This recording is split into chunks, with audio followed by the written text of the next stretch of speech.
What's up, guys? Orcus here, and finally we get to another Clone Wars ranking. And today, you probably guessed it by the title, but we're ranking every season 2 Clone Wars episode, worst to best.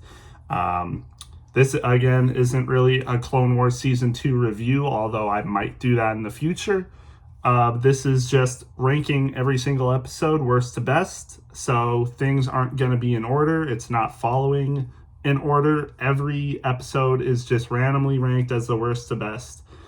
So, the best episode might not necessarily be the last episode in the season, obviously, and vice versa. So, let's just get into this. I'm very excited for this video.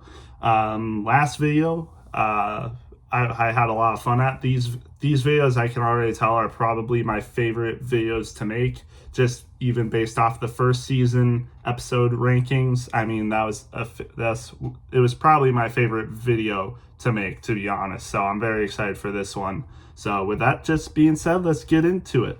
So we start off at the worst episode of the season. There's 22 episodes, just like last season. So coming in last at number 22, we have Death Trap. And this one is a Boba Fett episode. This is the first time we see Boba Fett in the Clone Wars. It wasn't a bad episode, honestly, but it is probably my least favorite episode in the show. Coming in at a 6.87 out of 10, which is a C- in my books. Based on how I rank things, based on letter grades, a 6.87 is a C-. So, I mean, this is possibly a controversial opinion. A lot of people would have Senate Murders as the worst episode of the show, or possibly even the Clovis episode.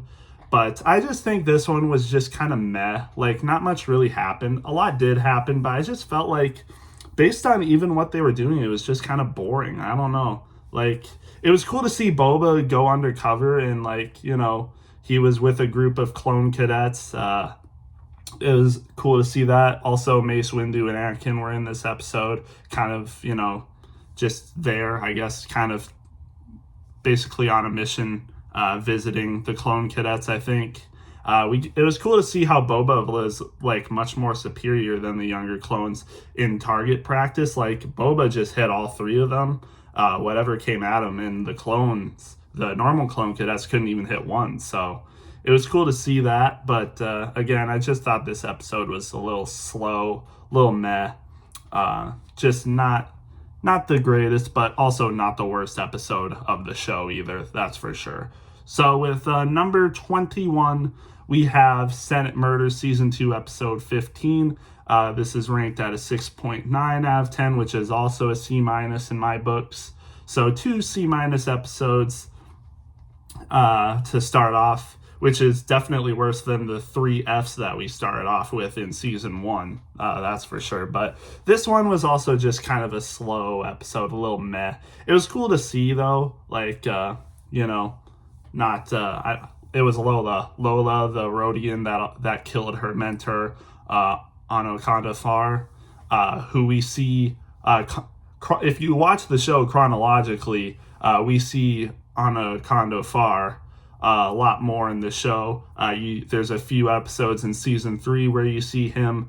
Also, I should have mentioned, this is the last chronological episode for season 2. I know that obviously episode 22 is the last episode in the season, but if you're watching in chronological order, this episode's actually the last episode in season 2. It takes place even before or even after a lot of season 3 episodes. So, like I said, you see Anno in some of the season 3 episodes, so it takes place after even those episodes. But Lola, you kind of go on a little murder mystery spree where Padme, Bail are trying to find the murderer of Anno Far, because it happens kind of early in the episode.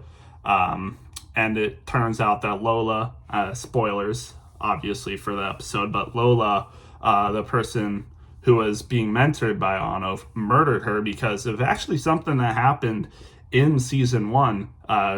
The worst episode, actually, is it the worst episode? No, it's not the worst episode in my opinion. The second worst episode that happens on Rhodia when Anno kind of like sells out Rhodia to the Separatists for a brief moment, and Lola kind of did not like him for that at all. So she murdered him by putting a poison in his drink.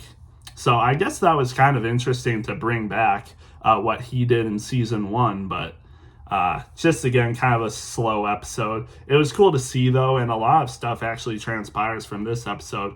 Senator Dichi, who is murdered in this episode as well. The people of Umbara, which is his representative planet, they turn on the Republic for the murder of Dichi and actually side with the Separatists, and we see this in the Umbara arc in season 4. So that's a pretty cool tie-in as well, but again, just a slow episode. So let's get into number 20, which is, I'm pretty sure, the Clovis episode. Yep, it is Senate Spy, where Padme goes on an undercover mission to try to figure out what Clovis is doing with the Separatists. And we kind of find out that Clovis and Padme had a past together. So, like, Clovis, obviously into her, but, you kind of get some relationship drama because Anakin is obviously her husband now, and he doesn't want her to go on this mission with Clovis. But Padme, is kind of unlikable in this episode, where she kind of goes against her husband and does this episode. She's kind of really petty. It was kind of, not fun to see, but, I thought it was still interesting. Cool to see the undercover stuff that she was doing against Clovis, and we see Senator Lot Dodd, I think, who's obviously also working for the Separatists.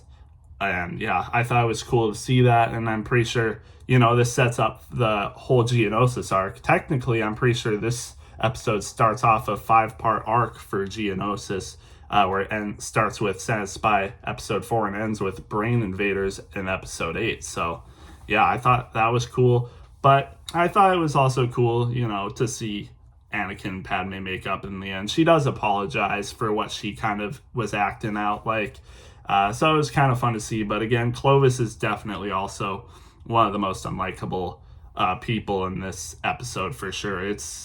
He's just a creep, It's kind of not fun to see that as well. But I thought the plot was good, and I thought Anakin was really fun in this episode as well. It was, it makes you relate to Anakin a lot more, to be honest, and kind of like his feelings and how he feels on stuff, and kind of makes you understand him as a person a bit more. So that's good to see. But it's still not the greatest episode. 7.11 out of 10. So it's a flat C tier episode. So it comes in as number 20. And number 19 is season 2, episode 11, which is Lightsaber Lost. And this is one of the only main focused Ahsoka episodes in this show, or in this season. We see that Ahsoka loses her lightsaber while she's on a mission with Anakin, and she doesn't want him to find out because he'll be mad at her. Because he kind of passed down the knowledge of Obi-Wan, where it's like, this weapon is your life, you must never let it out of your sight or ever lose it. So she kind of, goes to the library to get help from Jocasta Nu, which was interesting to see. We know she has a history with her earlier in the season, during the Holocron arc, which we'll get to. But she kind of goes to Jocasta for help, who refers her to Tera Sinube. So that's cool to see Tera Sinube. He's kind of an old Jedi master, and he teaches her a lot about patience and stuff. And eventually, through all of his teachings, Ahsoka is able to get her lightsaber back. There's kind of like a little side mystery to it, where these two girls are the ones that kind of were the ones that stole her lightsaber.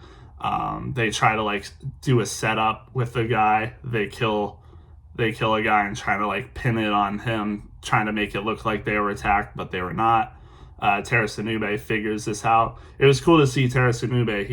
This is the only episode where he's ever a main character. So I wish we got to see more of Tera Sinube. He's a cool Jedi, but yeah, it was cool to see his teachings for Ahsoka. And honestly, it's good character writing for Ahsoka, because in a lot of episodes in season 1, we see her being trained one-on-one by a lot of other Jedi rather than just Anakin. We see her with Luminara, Aayla Secura, Plo Koon, it's even in this season as well. So, she gets taught by a lot of different Jedi, and it really helps grow her character, which again, I think is really good writing and good story, and really helps us like Ahsoka a lot more. So, yeah, great episode for Ahsoka's character building, great episode for Tara Sinube.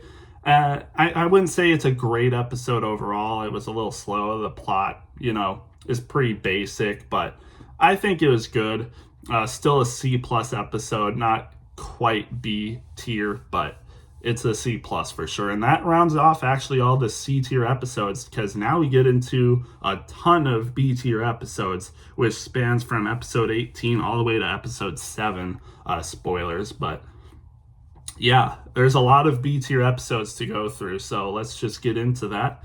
Starting off with number 18, we have season 2, episode 16, Cat and Mouse, which, funny enough, is the first chronological Clone Wars anything. This episode takes place even before the Clone Wars movie, actually. So it's really cool to see that.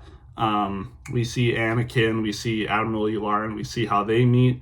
This takes place above Christophsis, so you go from this episode. I think Admiral Trench is blockading Christophsis, I'm pretty sure, so they have to get through him. And it's really cool to see Anakin and Yularen's naval strategies, and they're able to outsmart Admiral Trench, and they actually have a freaking cloaking device on their ship, which Obi-Wan introduces Anakin to. So that was interesting. And they never use that cloaking device ever again, which is interesting. We never see that cloaking device ever again.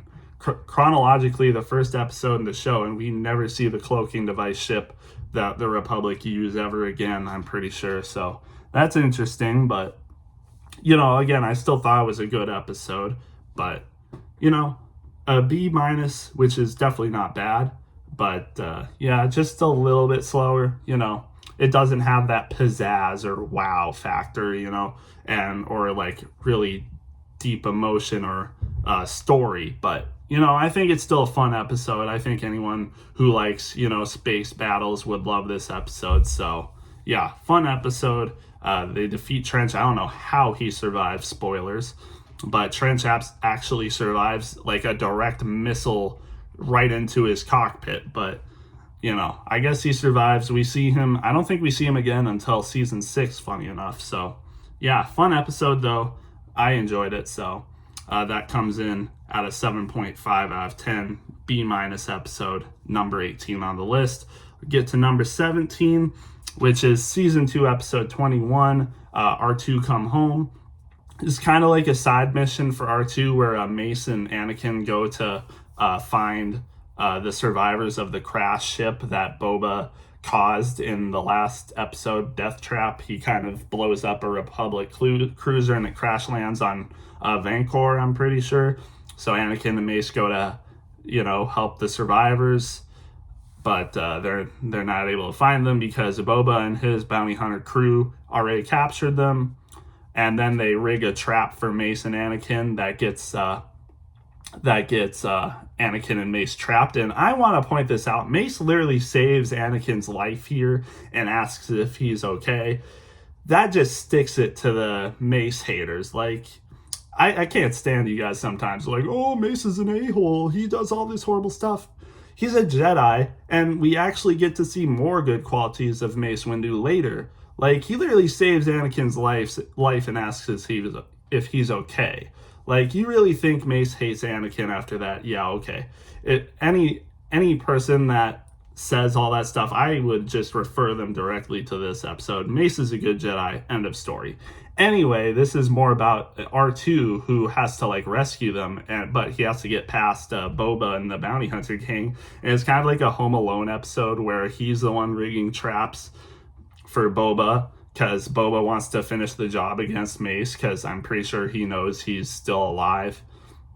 Well, they actually think he's dead, but Boba, determined on revenge, wants to make sure he's dead, so they try to, locate him in the absolutely demolished Republic ship. But R2 rigs traps against them. They don't know it's him, but they just think that the ship keeps crumbling, and Castus, one of the bounty hunters, all right, I've had enough of this, and Aura actually agrees with him, so they leave. but they do catch R2 is on the run. They try to track him down, but R2 escapes, gets the information to the other Jedi, Plo Koon and Ahsoka. So they send a rescue team for Anakin and Mace, and they do rescue Anakin and Mace, which is fun. We also get to see like a little Mace and Anakin conversation about Boba, where Mace talks about Jango and how he saw Boba watching, or he knew Boba was watching as he killed his father. So it was kind of a heartfelt moment a little bit, and we hear Boba's Clone Wars theme play. It was an interesting moment. I really did like this episode, but that's basically all I have. 7.6 out of 10, another B- episode, number 17 on my list. Number 16 actually goes to the first episode in the show, Holocron Heist, and this is where we get to the Cad Bane stuff in the season. Cad Bane is obviously, he's hired to steal a holocron by Darth Sidious, who we know is Palpatine. Palpatine wants to, get some Jedi information, and later we figure out he also wants to know the locations of Force-sensitive children from this holocron, so he can kidnap the children. And it's just fun. It's really fun to see Cad Bane break into the Jedi Temple and steal a holocron and all that stuff. It actually starts off with a battle on Felucia where Ahsoka, directly disobeys like Obi-Wan's orders to retreat because she thinks she has the droids on the run, but they know that they're about to overpower her, but they just can't see it. But yeah, it was fun though. I really liked this episode.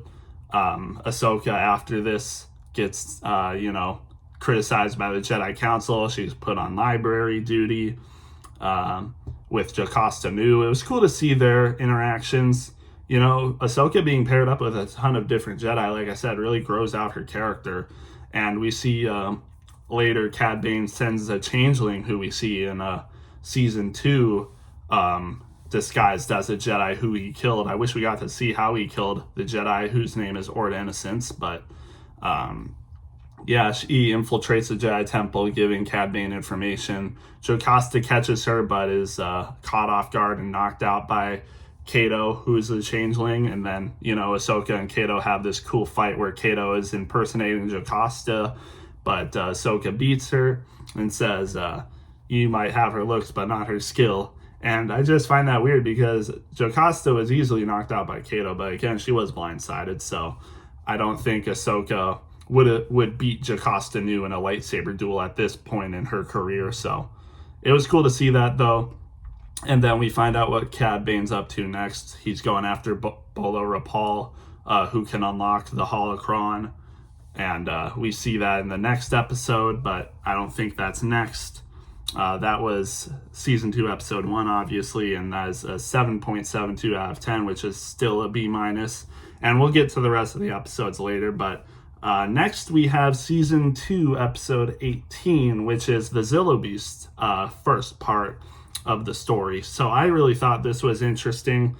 This comes in at a 7.77 out of 10, which is still a B-, ranked number 15 on my list. It was cool to see the origins of the Zillo Beast, and we get to see first the Battle of Malastare, where the Jedi are kind of testing, kind of the reverse of what I forget his name, Lot Durd of the Separatist Alliance. Funny impersonation, that was bad, but we kind of see him testing a thing that only kills organic material but saves droids. This weapon that the Jedi use only kills droids but no organic life form, so that's cool to see.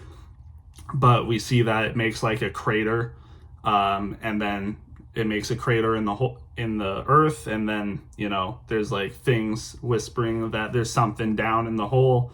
So the Jedi check it out, and it turns out it's the Zillo Beast, which is cool to see the Zillo Beast. The Dogs, which are the species, kind of the main species on Malastare, want the Zillo Beast dead because ancient lore kind of says Zillo Beasts are destroyed a ton of their civilization and stuff, so they want it dead. But Mace is kind of like the the moral high ground here, where he said it's not the Jedi way to kill a life form when it's not doing any, when it's just, minding its business. So it's kind of interesting to see that, and obviously Palpatine wants it dead, so the Dugs will sign the treaty and officially join the Republic. Anakin also wants it dead because he agrees it's just one life form, and signing the treaty with the Republic is more important. But Mace again takes the moral high ground, says it's not the Jedi way to kill this creature. So they use gas. Well, not gas. That's what they would have used to kill it. But Mace kind of uses like these weird plasma cannons to knock it out, because these plasma cannons weaken the beast, and they do get it taken out. So, they get it done. But again, I thought it was cool to see Mace be the moral high ground again, kind of like he was in the Boba Fett episode where he saves Anakin. So again, there's another Mace Defender episode where he's the moral high ground, doesn't want to kill this supposedly innocent creature who's just minding its own business, while the Dugs want to just kill it. So I thought that was interesting. But yeah, again, Palpatine actually was the one that wanted it to be knocked out because, it's lightsaber resistant. So he wanted to see what it could be used for. So yeah, it was interesting. But yeah, that comes in at number 15. Another B- episode, not bad. And then we got number 14, season 2, episode 14, The Duchess of Mandalore, which it's weird that they call it this because this is actually the last episode in this Mandalore arc. I guess Satine is more the main character than, I guess, the other 2 episodes. Not really, but I guess it's more focused on her, story. But essentially what it is that there's a rigged recording where it looks like one of the leaders of Mandalore wants the Republic to join with Mandalore, and Mandalore be a planet controlled by the Republic. But obviously Satine doesn't want this. So, I think basically Palpatine and Mas Amedda rig a tape where it seems like they do, and then that guy who was in the recording was assassinated, of course, so they can't get more information from him. And Satine obviously doesn't want any of this to happen. And eventually she gets framed for a crime she didn't commit, so she's on the run. Then she gets Obi-Wan to help her. And, they're able to figure out what actually happened with that recording. And, of course, Death Watch was behind all of this. They wanted the Republic to control Mandalore. I'm pretty sure actually they were going to have this happen because the recording of the guy said, Death Watch is becoming too powerful and they need Republic assistance to defend themselves from the Death Watch, which would, of course, make Mandalore side with the Republic and the Separatists, because it seemed Death Watch was part of the Separatists as well. So the Death Watch wanted this, obviously, but Satine obviously convinces the Senate with the real recording that this wasn't actually what it seemed. So the leader of Death Watch is pissed about this, but we'll get into him later. But again, I thought this was a good episode, kind of probably the weakest of the Mandalore arc in this season, but still not bad. I still liked it. And it comes in at an 8.8 out of 10, which is a B tier episode. So, not bad. Actually, I think, would that be a B? Let me see. Yeah, I think that would be. Yeah. Yeah, that's a B for sure. 7.8 out of 10, I'm pretty sure that is. 7.8. Sorry, I'm just looking at this. Yeah, I think it is. I'll switch it later if I need to, but it's a B tier episode, not B minus. But anyways, and on to the next episode. Number 13 on the list is season 2, episode 2, Cargo of Doom. I like this episode as well. Second part of the Holocron heist, where Bane is trying to activate the Holocron. I don't know why he wants it unlocked now. Why can't he just deliver it to Palpatine, who would unlock it? Actually, I don't think Can Palpatine unlock Jedi? I don't think Palpatine can unlock Jedi holocron since he's a Sith. So I guess they do need a Jedi to open it. A Sith Lord can't open a Jedi holocron. So they do need a Jedi to open it. And we see that he's captured Bala Rapal, who's trying to get him to open it. But unfortunately, I think he accidentally tortures Bala Rapal to death, which is, again, this is a kid's show, guys. We see a Jedi getting tortured, electrocuted to death. Kid's show, by the way. But anyway, I thought this episode was cool. Anakin and Ahsoka go after Bane, try to get the holocron back, and it's cool the strategies they use. They use their tanks to use anti-gravity or something to get onto the meteors around the ship and then get onto the ship, which I think was cool. I don't know exactly how it happened, but they use their tanks, their walkers, to get onto Bane's ship, which I think was really cool. There's a cool anti-gravity battle Cad Bane utilizes against them and the clones. I thought that was really fun. And we see Ahsoka go after Bane without Anakin.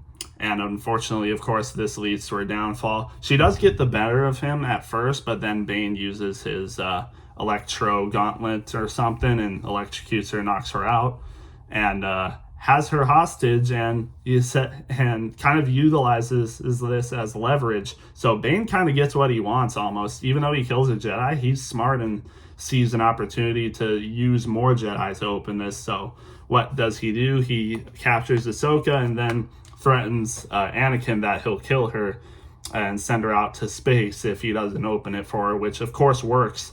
Anakin opens the holocron. Bane gets what he wants. It was a really tense, emotional moment where Ahsoka is actually saying no, don't open the holocron, I can die. And then Anakin's I can't let you die, Ahsoka. So he opens it, which is, again, an interesting moral decision, because if he does this, Bane can get away and then know the location of a ton of Force sensitives, which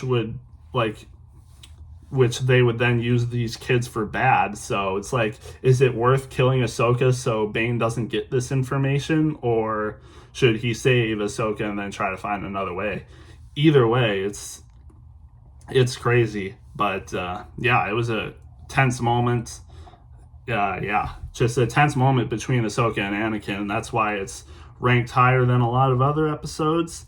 This is a 7.91 out of 10, still a flat B tier episode, but definitely, again, one of the better episodes, almost better than half of the episodes in this season. But if there should have been a little bit more, but otherwise, again, great episode in my opinion. Next episode is actually the episode right after it, which doesn't happen very often, is Children of the Force Season 2, Episode 3, which follows up this episode. At the end of Episode 2, it looks like Bane is actually killed by the clones, but Bane actually smartly uses a disguise to make it look like he was killed, but he actually wasn't, and then he pretends to be Denal, one of the clones that supposedly killed him, but he actually killed Denal. Rest in peace. One of the actually only named 501st clones in season 1. We see him in the R2 two-part episodes where they're trying to rescue R2 from Grievous. We see him in that episode. He's one of the only clones that survived that. But unfortunately, he dies here, and then Bane gets away. They have he has the information of the Force-sensitive children. So he's going out to these places to get them. And the Jedi actually look really powerful. They're able to meditate and know where Bane is headed. So that's really cool. And actually Yoda in the first episode of this arc is able to know that someone's going to infiltrate the temple hours before it happens. And then he's able to know just by using the Force that Bane is or someone is disguising themselves as a Jedi. So that's, the Force can be used in crazy ways. And this is just another instance where they can sense things are going to happen and where they're going to happen before they happen. So interesting stuff by the Jedi. I feel like that could solve a lot of problems in Star Wars before they happen. But utilized here, but still a fun episode for sure.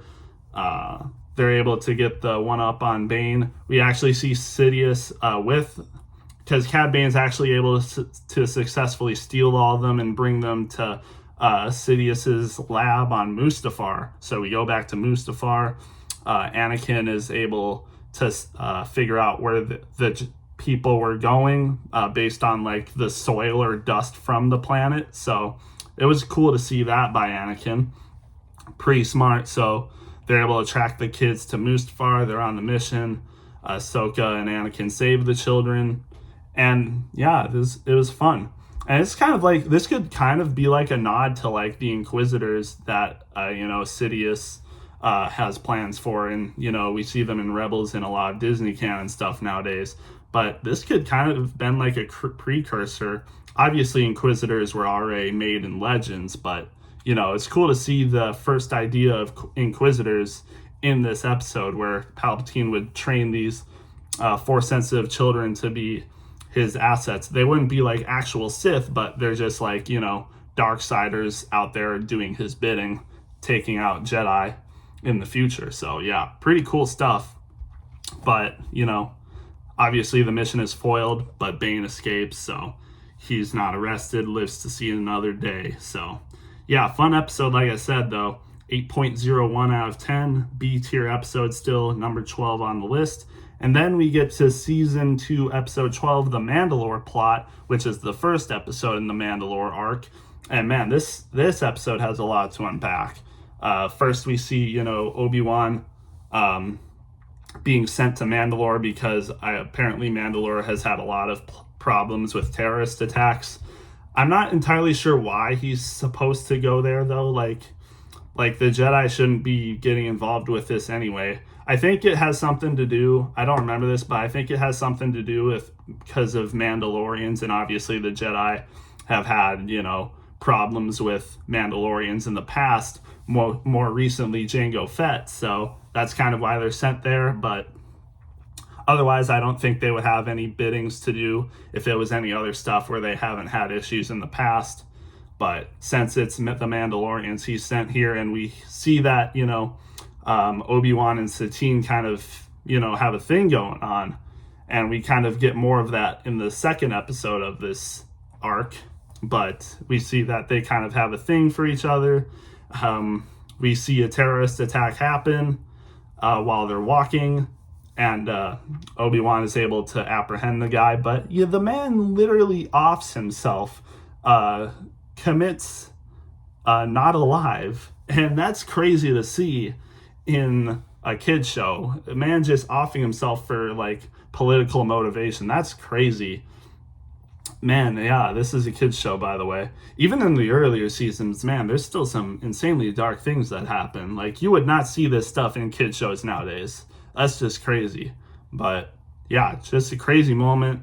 Satine and Obi-Wan go to this other place because that's, I think, they find out where the guy that committed this terrorist attack is from. So they do some investigating. The governor of, I'm pretty sure I think this is Conquer Dawn they go to, which has a lot of Mandalorian lore. And again, they go with the governor.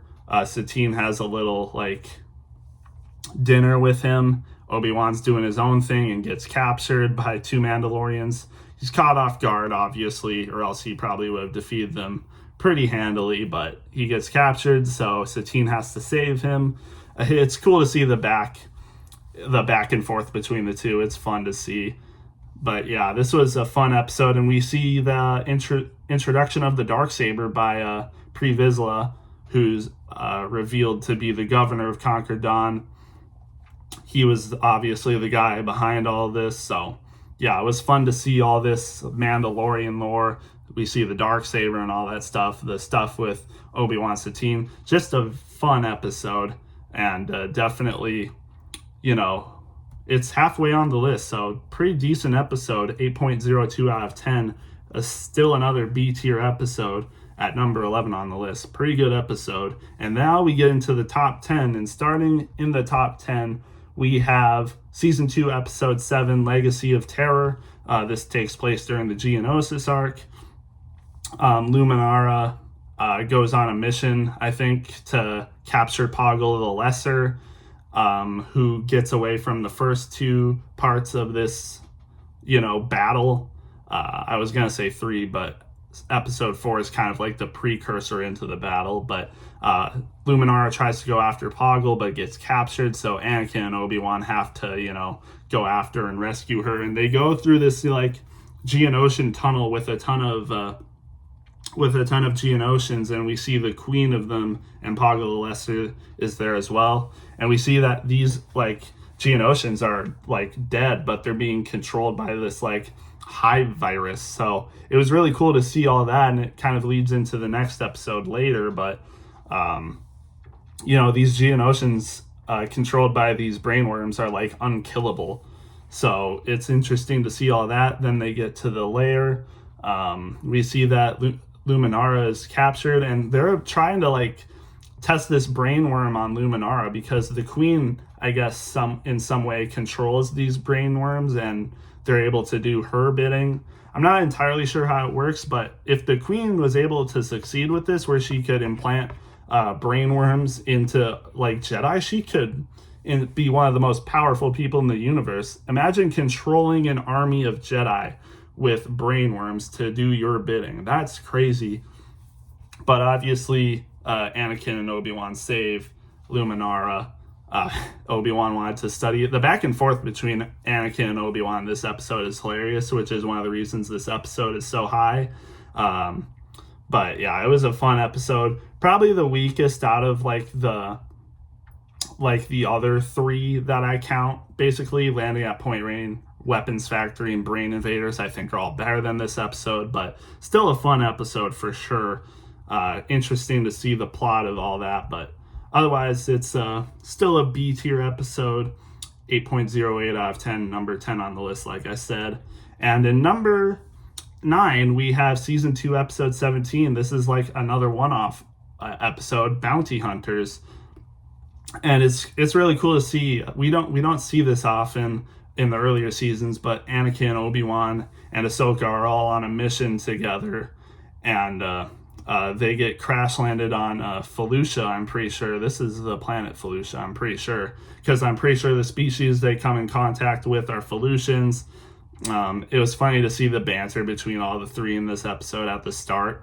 They run across these pirates, they run across the Felucians, like I said. There's bounty hunters there, and we figure out they're protecting these Felucians from pirates, and we see that Hondo is the leader of these pirates. Always fun to see Hondo. So it's kind of like a Seventh Samurai episode, if you know what that is. George Lucas took heavy inspiration from samurai movies and shows, so it was fun to see this, where the Jedi team up with bounty hunters, also train the native people to fight back against people trying to take them over. It was fun to see that. Fun to see all the bounty hunter characters. Shugi and Embo and even Serapis are all fun characters. One of the other bounty hunters they're with dies, unfortunately, but again, still a fun action episode. Nice little one-off. Not the greatest episode of all time, but, it was a fun one-off episode. I really liked it.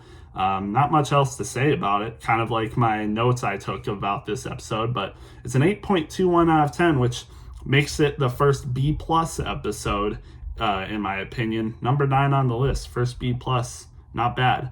And then we're back to the Geonosis arc.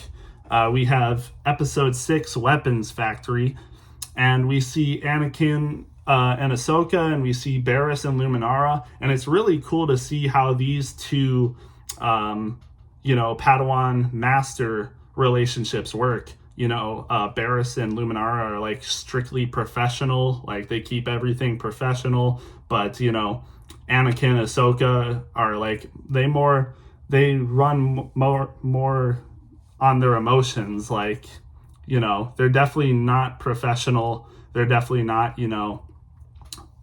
like how a master and apprentice relationship would normally be, where they're, arguing a lot.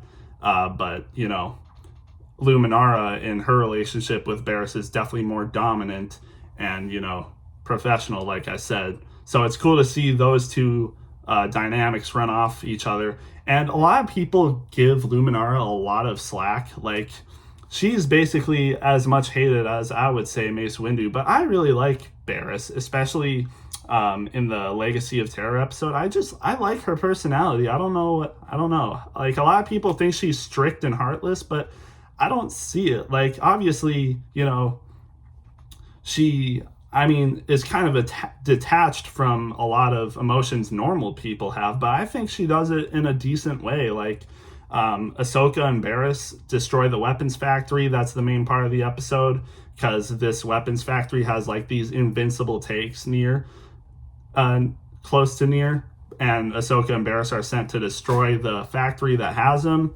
and they do.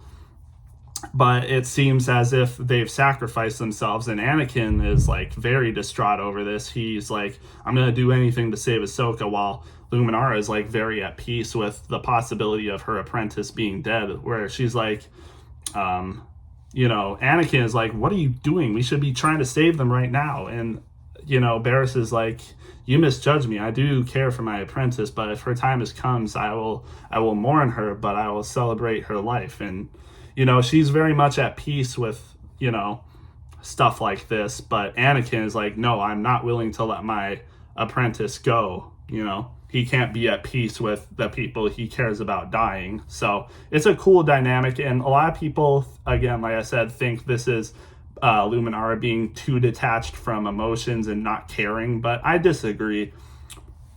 I like Luminara as a Jedi. And I think she does a good job at representing what Jedi and honestly people in the real world should be. Obviously, you should care for people and even love, which the Jedi, I guess, didn't do a good job at. Like, I think you should love people. I think you should like have good relationships with people and even like get married and have kids and stuff like that. Like, that's good. But I think the Jedi do a good job at not having too much attachment with the people you care about. Like, you should love people, but you shouldn't be so attached to people, because obviously that's what happened with Anakin. Like, he became so attached to people that he loved so much, he was willing to do anything to like save them. And obviously we see Revenge of the Sith, he's willing to do a lot of things to save Padme's life. So again, I think Luminara is a good Jedi when it comes to stuff like that. But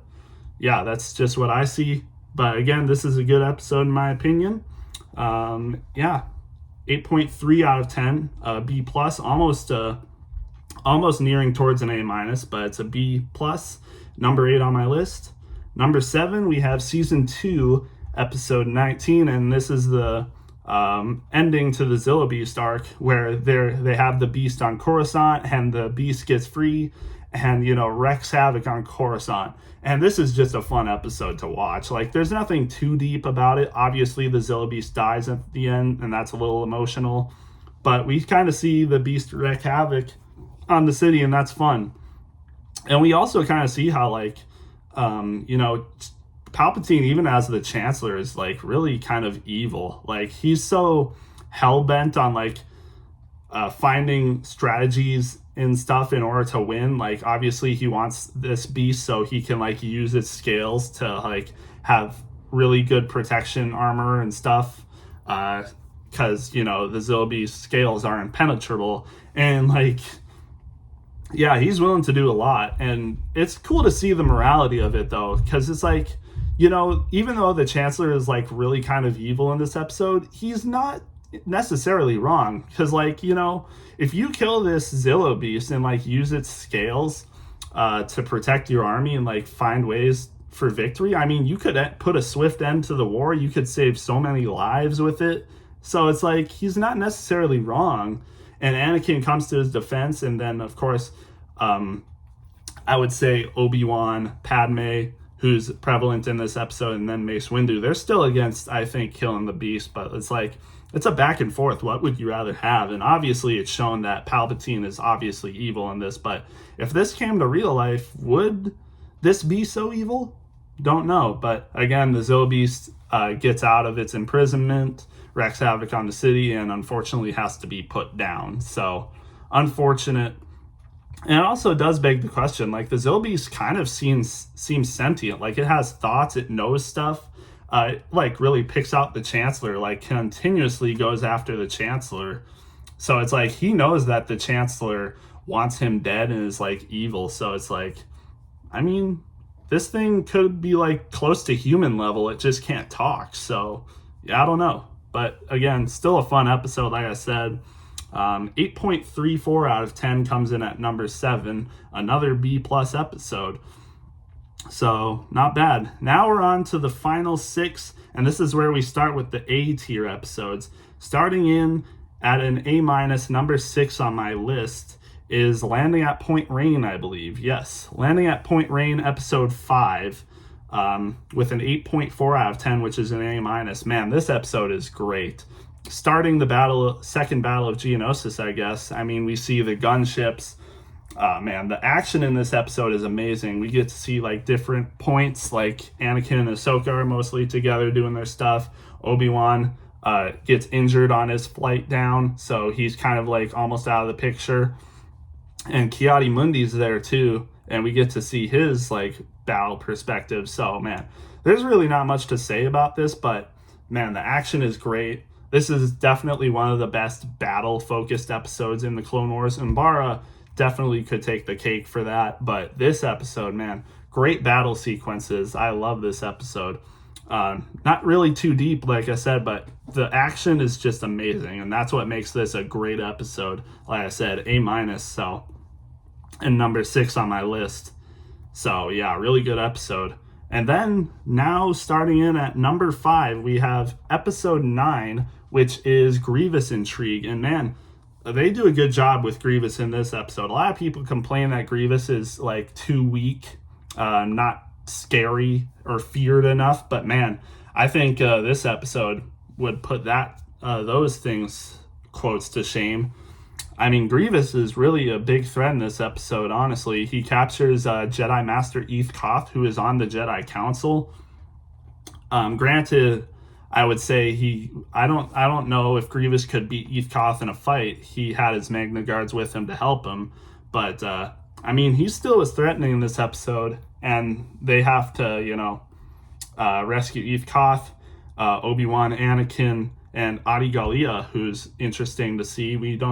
I like when background Jedi are involved in episodes. It's cool to see Adi Gallia in this episode. Obi-Wan goes after Grievous. Adi and Anakin go after Eth Koth to rescue him. And this is also like, if they can capture Grievous here, they could end the war. So also at stake is capturing Grievous. So that's really cool. Yeah. And again, just a really fun episode in my opinion. We see lightsaber duel, Obi-Wan and Grievous. We kind of see more like backstory for Grievous and his motivations for being in this war. I think it's really cool. So yeah, I like this. I like this episode a lot. So yeah, not much else to say about it, but just fun action. Seeing Grievous being Grievous. When a lot of people don't like his character, I really like his character in this episode. But yeah, really fun. Really fun. Humor's good too. Just a good overall episode. Coming in at number 5, 8.62 out of 10. Another A minus episode. So there's 2 A minus episodes right there. And coming in right behind it, I believe, is The Deserter. So Grievous escapes, obviously, but he kind of has to crash land on a planet, and they're over the Seleucami system, so he crash lands on Seleucami. So Obi-Wan and a bunch of 501st clones try to go after Grievous on the surface before he can get away. And we kind of get a Rex-centered episode, which I think is really cool. They're kind of on this mission. Rex gets gets shot by commando droids, and he's like knocked out. He's in no ability to keep on going, so he has to like rest. His buddies Kix, Jesse, and Hardcase. I think this is the first time we see these 3 clones, which is fun to see. Kix, Jesse, and Hardcase. I don't think we ever saw them in season 1, so really cool to see these 501st clones. They get him to safety at a farmhouse where he meets Cut Lawquane, who is a deserter clone. And at the start, Rex is very much like, you're a traitor, you can't do this.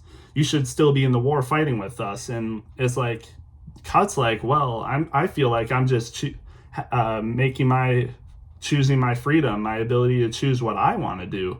And again, Rex is like, you're in no position to do that. And, Cut kind of gives him his backstory about how he was fighting. He watched all his brothers be killed. And he was like, and he kind of questions why he's in this war. He's like, why am I just taking part of a war that makes no sense to me, just to watch all my brothers get shot down and killed and have my life risked for a fight that I don't even believe in? Like, it's cool to see this. Like, Cutler Quain is like one of the only clones that we see kind of like questioning his reason to be in this war. It's like, it's interesting. And Rex very much is like, this means something to me. This war actually means something to me. And it's cool to see Cut question Rex, like, well, okay, well, why are you in this war?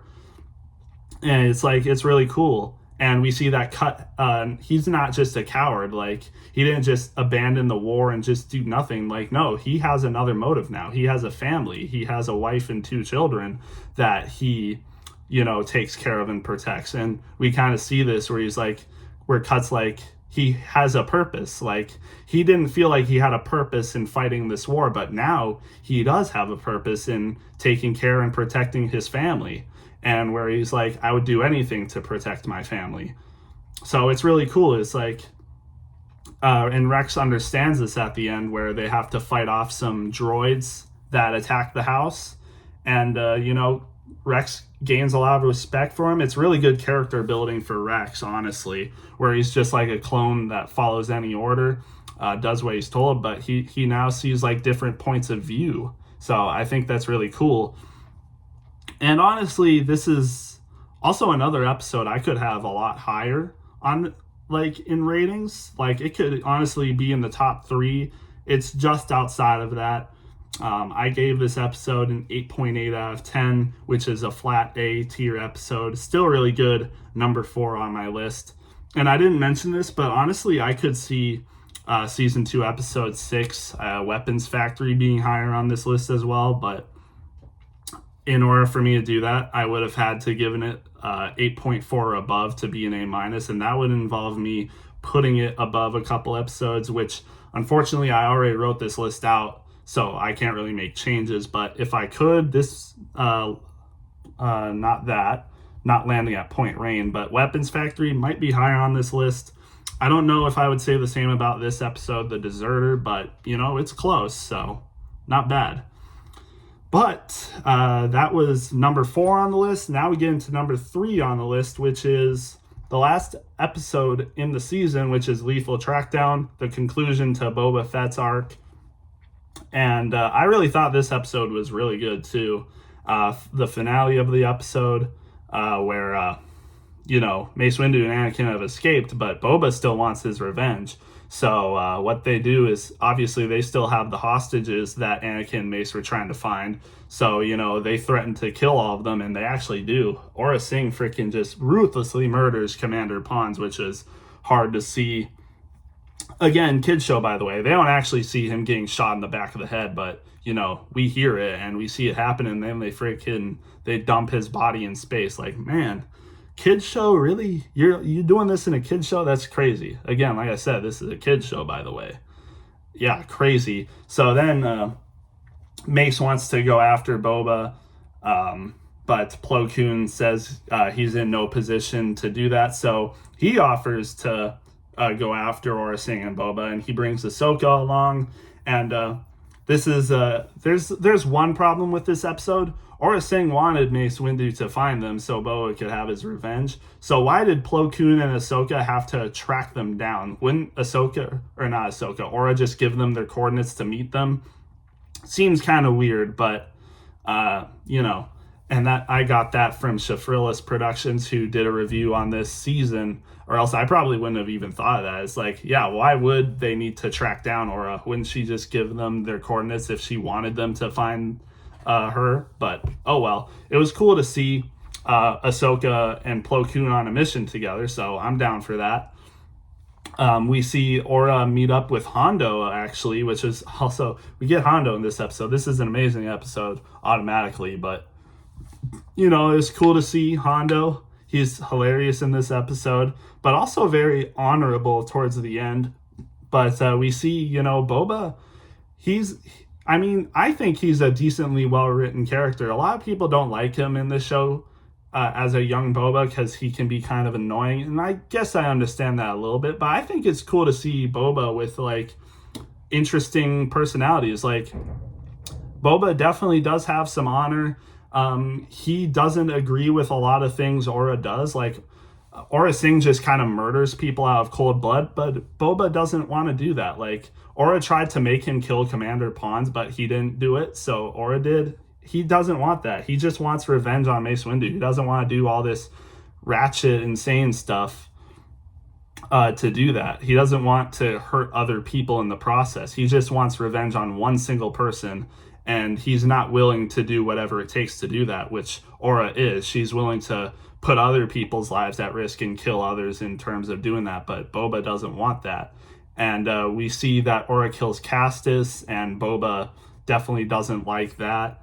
We hear his theme playing, looks sad about it, you know. And this also is one of the best Plo Koon moments in the show. Plo Koon ends up finding Aura and Boba because of this one scene at a bar where Ahsoka, you know, finds out some information, which, again, I don't think we needed, but, you know, it's whatever. It's whatever. But, you know, we see Plo Koon have this, like, standoff moment with Aura and Boba, and, man, he just handles himself so well. Like, there's the threat of prisoners being executed, the threat of his own life. He has a gun to the back of his head. And, man, he just plays it out so good. Like, Plo Koon is one of the best Jedi, 100%. And, you know, he plays it out well. He ends up being able to get the upper hand as well. He ends up, you know, getting hold of Boba, but Aura Singh runs out. Boba obviously feels abandoned by this because Aura just leaves him with Plo Koon. I feel like there wasn't much I don't think Aura could have done, so I don't know why Boba is still upset, but, you know, he's a kid and he feels abandoned. He lost his own father. You know, he needs someone in his life to take care of him, so seeing Aura abandon him is like, yeah, that's tough. And we see an honorable moment by Hondo here where, you know, Boba knows where the prisoners are, and Plo Koon's trying to get that from him. But obviously, Boba's too distraught. So Plo Koon brings him to Hondo, and Hondo's like, tell the Jedi what he's asking for. And Boba's like, why should I help anybody? I have no one in my life now. I have nothing. Like, there's no reason I should, you know, be helping anyone. But then Hondo's like, it's the honorable thing to do, and it's what your father would have wanted. And we kind of see earlier in this episode where Hondo kind of has a little talk with him where Hondo knew Jango Fett, and you know, they had a good relationship where Hondo's like, you know, he was an honorable man and he was sorry about Boba's loss. So again, we see some, you know, good moments from Hondo. Like, he's not just this pirate that's out for money, but no, this man shows some honor where he's like, yeah, it's insane. Like, Hondo has no benefit in you know, revealing prisoner locations, but, you know, it's the right thing to do, and, you know, he's for that, and it's what Jango would have done, I guess. I mean, we don't really know much about Jango besides in comics. I guess we haven't seen much of him in canon based on his personality, but I guess this is, you know, this was a Jango thing to do where it's the honorable thing to do. So yeah, again, great personalities between Hondo and Boba. Boba ends up giving out the information. Ahsoka goes after Aura, seemingly defeats her, kills her, but I guess she survived because we see her later. But yeah, just a great episode overall, in my opinion. And towards the end, we see it's kind of a weird moment where Boba and Mace they do meet while Boba's being, you know, escorted to prison. And Boba kind of relents on a little things like, you know, I see a lot of the mistakes I've made. I didn't like all this stuff that happened. But then he turns it around. And he's like, well, you started it when you killed my father. And then he says, I'll never forgive you. And then Mace kind of has this moment where he's like, well, you're going to have to.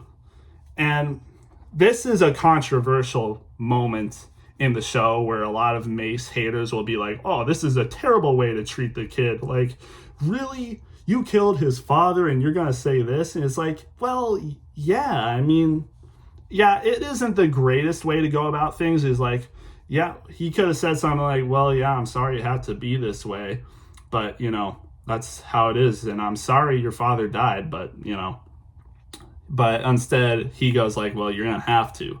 And again, a lot of people take shots at this part, but in a way, he's kind of not wrong. Like, Django, I mean, despite what Hondo said, being kind of an honorable man, I mean, he did deserve to die. Like, Mace had every right to kill Django in that moment. So it's like, I mean, yeah, Boba, you have a right to be upset, but you also gotta understand, like, Django was in the wrong for what he was doing, and Mace in no way was the bad guy for killing your father. So yeah, I mean, you're gonna have to forgive him for that. And also, like, if you don't forgive him, I mean, Boba obviously doesn't understand this yet, but revenge is not a good thing to, you know, have a hold on. Keeping grudges and revenge isn't, you know, good. So yeah, I mean,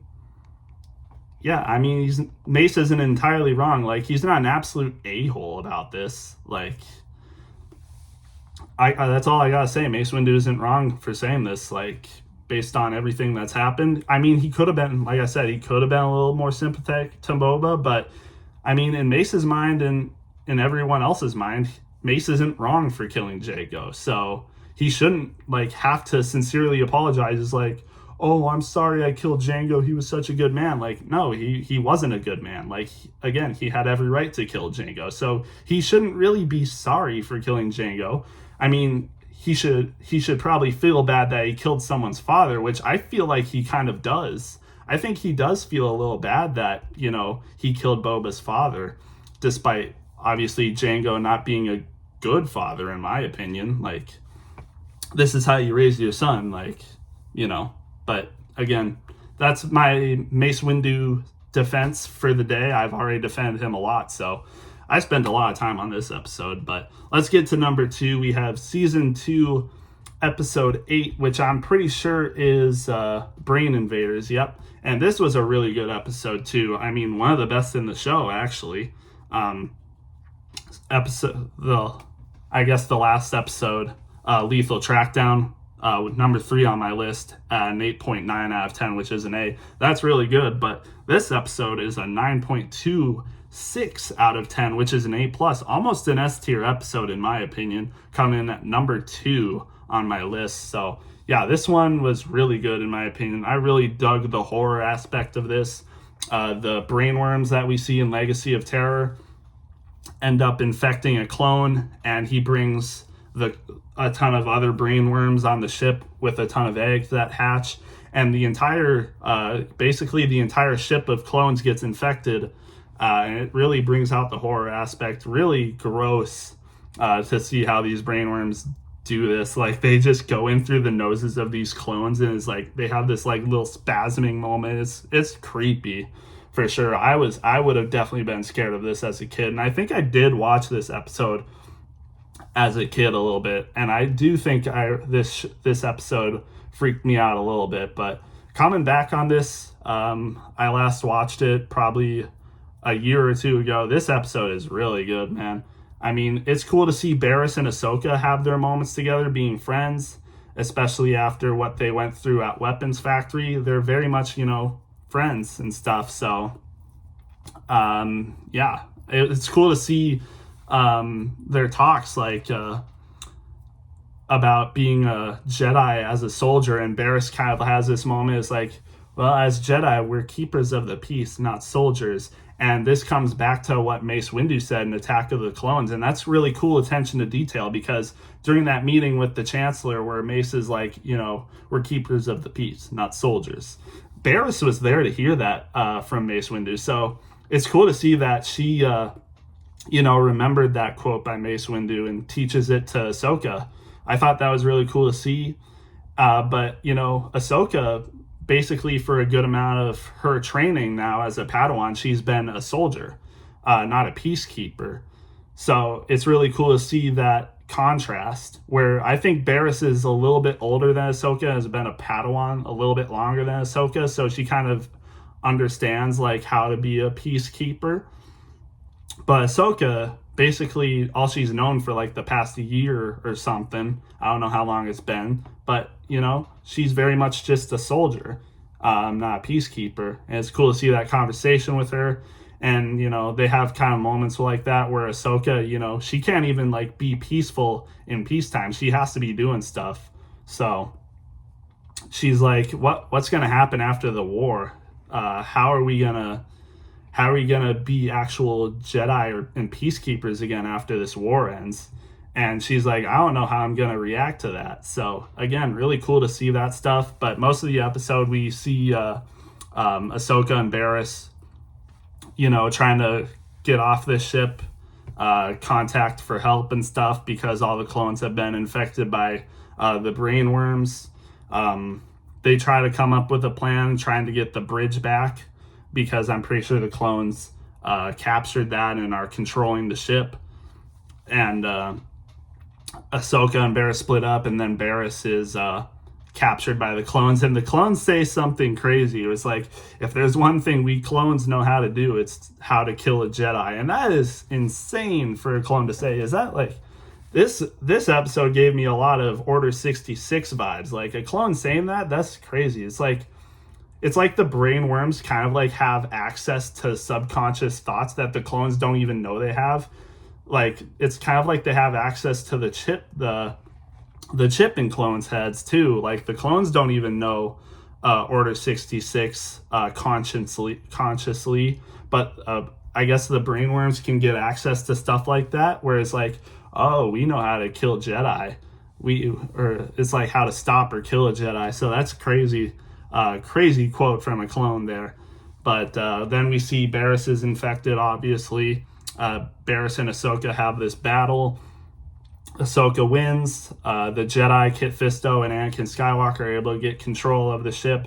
Ahsoka actually uses, like, I think she gets this from Kit Fisto, where she uses the cooling system to kill the brain worms. Actually, she gets that from Anakin. And there's an insane moment in this episode where Anakin, he goes dark side mode because he sees that Ahsoka is in grave danger from these brain worms and stuff. And he knows that Poggle knows information about these brain worms because they got Poggle captured in the Legacy of Terror episode. So he gets the information from Poggle, but not in a Jedi way.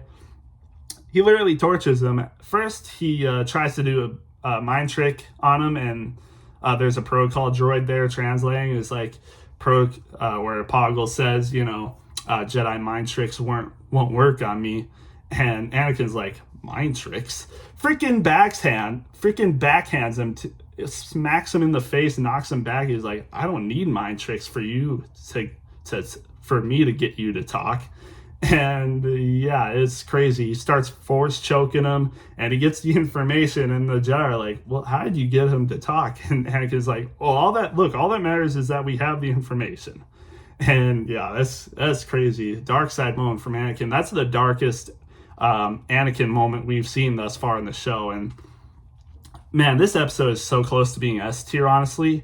But I mean, I can't do that. Like, at that point, I'd have so many S tier episodes. Like, I need to save S tier episodes for the best of the best. And this episode is just short of the best of the best, in my opinion. But it's still good, honestly. And it definitely is a contender for an S tier episode. And I might debate actually ranking it higher in the future, but not yet. I think it's still a high A+ episode. And again, like I said, at the end, Ahsoka has this moment where she talks with Anakin. Where she's like, you know, I saved Barriss, but, you know, should I have saved her? And she's like, yeah, it's okay now, I saved her, but, you know, if things went wrong and I failed to save her, the brain worms, you know, could have gone, like, you know, they could have gone other places, they could have infected other places. You know, if this if my attempt to save Barriss and not kill her failed, things could have gone worse. Like, because Barriss actually says, like, Barriss, like, I guess she like regains her conscience for a second because she's being controlled by the brainworm, where she's like, kill me, please. And Ahsoka doesn't. She is able to, cut the brainworm out of her. But, if that failed, things could have gotten worse. And Anakin obviously, supports her, is like, Ahsoka, you did the right thing. Barriss thought she knew what was right, but you knew that what you were doing could save her. And obviously she did save her. And then Anakin's like, I bet Barriss would agree now that you did the right thing. So it's like, yeah, I mean, maybe, but Ahsoka does have a point. Like, things, if she failed in her attempt to save Barriss and not kill her, failed, things could have gotten so much worse for dozens to hundreds of other people. Like, sacrificing one life for, even more than like even just 2 or 3 could possibly be worth it. So it's like, it's an interesting moment, and it definitely sees Anakin's point of view. It's like, sometimes one life is more important for hundreds, and we definitely see that with Anakin, where he probably cares about Padme and Ahsoka and people like Obi-Wan more than the lives of tens to dozens of others. So he would definitely save someone like Ahsoka if it meant, having tons of other lives being killed. But yeah, just a crazy moment. Yeah, great stuff from that episode. So yeah, I really enjoyed that episode. But man, I've talked a lot about these last episodes because I don't know, I just really like them a lot. There's a lot to talk about them, but I'll try to be briefer on this last episode. This video has gone a long time. So at number 1, I have season 2, episode 13, Voyage of Temptation.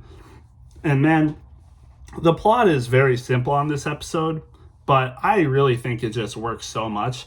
The drama and tension between Satine and Obi-Wan is awesome. Just really good storytelling. I love drama, basically, I guess. I love romantic drama, especially in Star Wars. I wouldn't say I'm into like pure romantic movies, but man, when it's in Star Wars, it just hits different. Like seeing romantic drama stuff between Anakin and Padme that we get to later in the show works well, and then the stuff between Obi-Wan and Satine works well so much, and we get to see a lot of Obi-Wan's like feelings about Satine. I think it's really good. And we see like how Anakin understands this, because like he has a relationship with Padme. He's married, so he understands all this.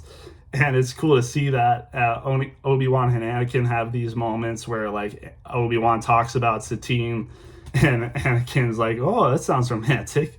And Obi-Wan just like rolls his eyes at him.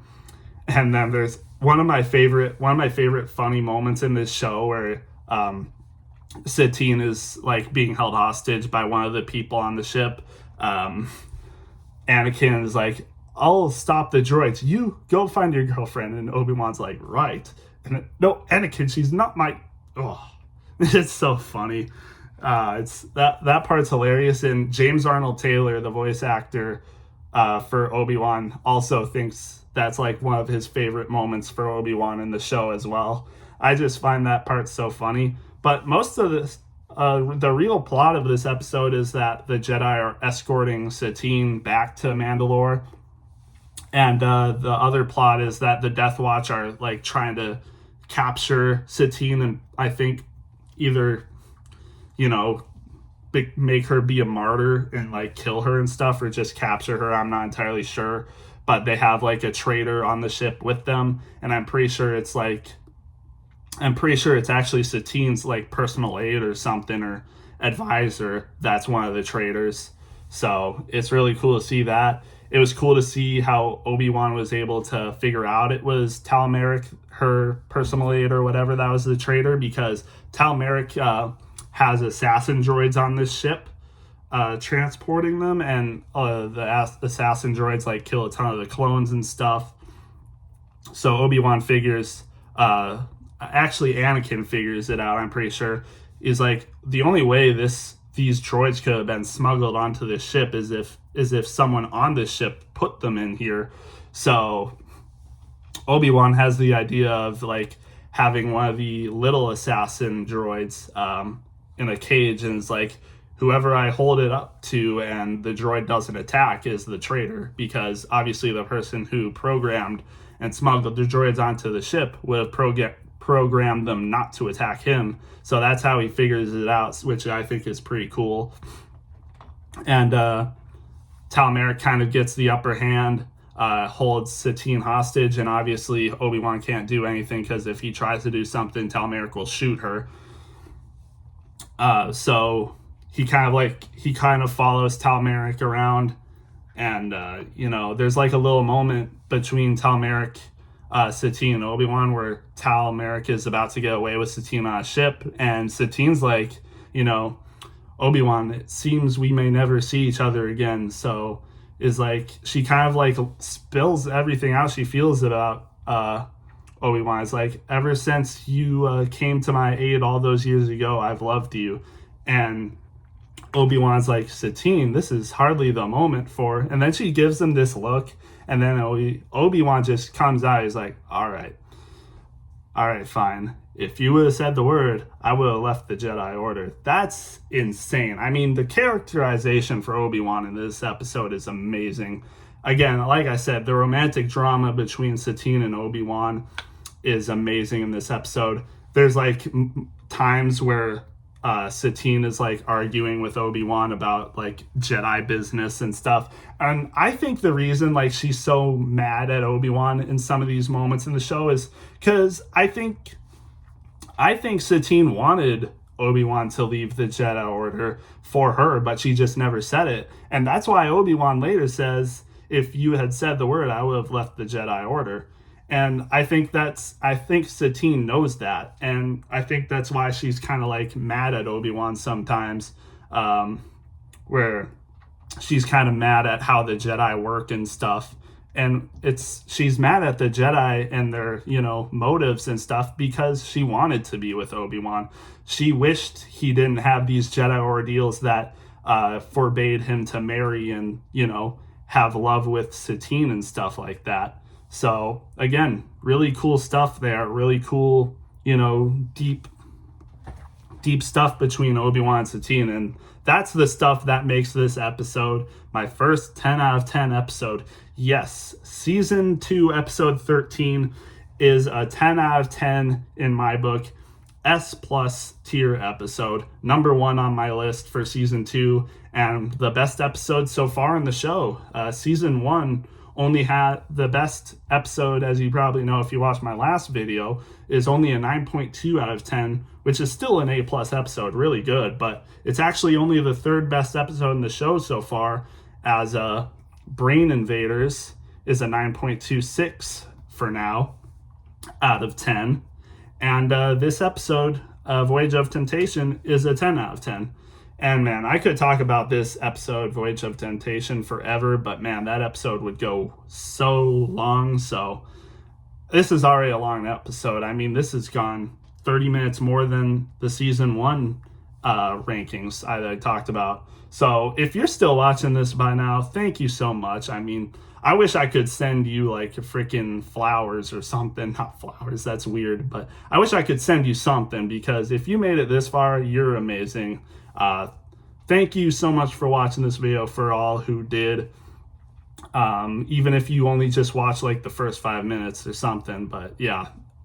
I really enjoyed making this. I could talk about Star Wars all day, like you could probably see by the length of this video, but I'm going to get this up for you guys.